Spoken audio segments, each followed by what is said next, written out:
偷 MSN 賬戶，騙徒呃朋友代買卡。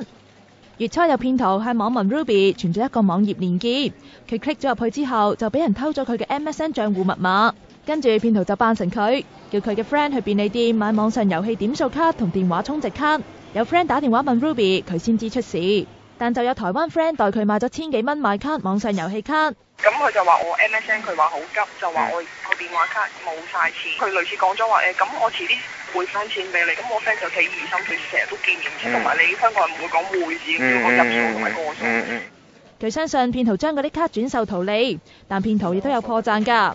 佢哋只會喺 MSN 上要求傳送遊戲卡同電話卡嘅密碼，用字都好似內地人，好似對啊、等等。